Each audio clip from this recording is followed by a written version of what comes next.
Alright, got a little project today down here at this rock nursery. A lot of good stuff. Been walking around doing a dry riverbed today. I'm going to show you how I like to do them.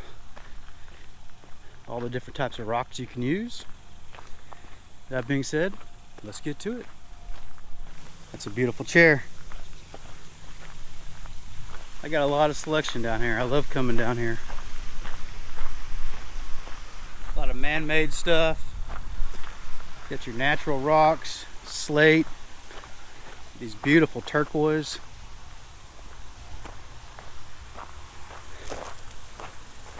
I'll show you some of the stuff over there, but first we gotta go get loaded up.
Alright, I got my river rock. So it's good to go with a kind of a neutral color, especially if you want to do some accent rocks. But this is going to spread out nicely. It's got various sizes. That's about 5 tons right there. I love doing this stuff. It's so much fun. But look at all these different styles. If you're wondering where I am, I don't know if you can see it. It's called Decorative Rock and Stone right here in Del City, Midwest City. Oklahoma City's right over there. Del City's right over here. And I guess they got an Edmond store also. But they've got a nice selection of rock. Now, some of this stuff can get a little costly, but when you think about how much energy it takes, that's a pretty big boulder. They got some pretty big stuff down here. A lot of selection. But let's get over here and look at some of the options for your river rock. I mean, you can get crazy with some of this stuff. That's pretty large. You know, think about a riverbed or any kind of decorative feature to carry water. There's really no wrong, color or anything. It's just whatever you want. Now I do recommend, if you have a lot of water, don't get this small stuff. This is that's a couple inches in diameter. You got some larger stuff that looks like it's about a 6-inch, 8, maybe 10-inch rock. It's a miscellaneous. This looks pretty popular, so I'm sure a lot of people get it.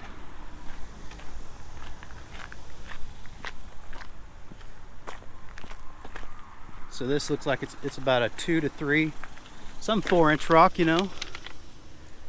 That's a good style. It's got a mixture of smaller stuff, larger stuff. Worked pretty good. Again, if it's a lot of water flow, this might move around some.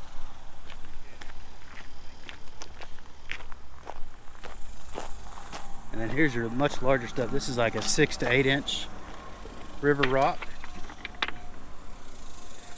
It's got some good weight. Now what makes river rock nice is since it's curved, rounded, that water's more likely to flow right over it without moving it around.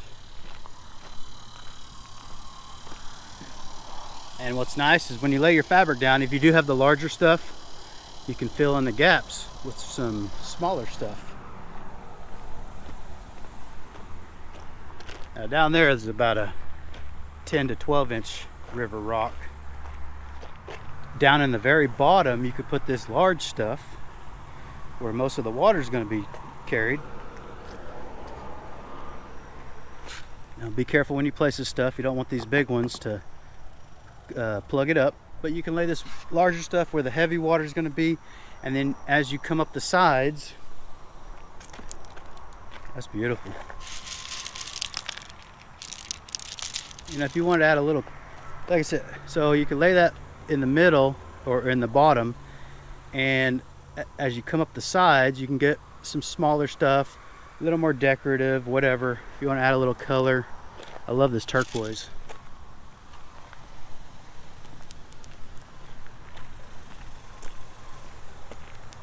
The only limitation you're going to have is your imagination. But like I said, if you're in the Oklahoma City area or Oklahoma or whatever, I recommend come on down here. I don't get paid by these people. I just like to promote local business that I work with, and check them out. All right, let's get finished loaded up. Got some more rocks to pick out, and then we'll go show you how I install this stuff. So let's get to it. Got this fabric lined in here all the way up. I like to overlap it. The top goes on the bottom if you're going downhill. Put my stakes in so it doesn't move around. I like to leave it loose, so as you add material, I don't want it to stretch everywhere that I have it stapled, pinned to the ground. So that should work out pretty good. Let's get this river rock installed.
Alright, well, this river rock's installed. Got a nice, it's hard, probably hard to see in the sun, but I'm gonna bring back some more gravel, the smaller gravel, so I can get a cleaner line. But now all the owner has to do is just place his rocks, his larger rocks, wherever he wants them, and then probably wash this off. It's a little dirty.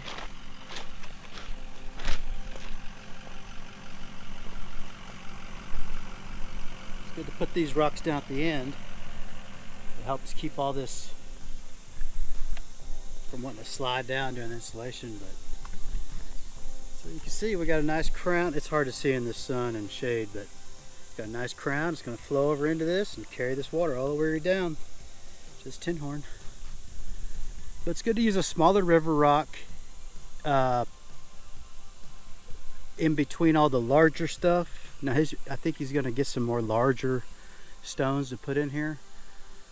But if you want to go with the larger rock and you really don't want to see the ground or any fabric, you can get this smaller stuff to kind of go in between. Like you can see, this stuff will work its way in between these rocks, help fill in the gaps, and then that minimizes any kind of movement. But these are relatively simple to install. You know, this rock, it moves around real easy. The biggest thing is get a little fabric down to help keep the weeds out, help prevent the erosion, and then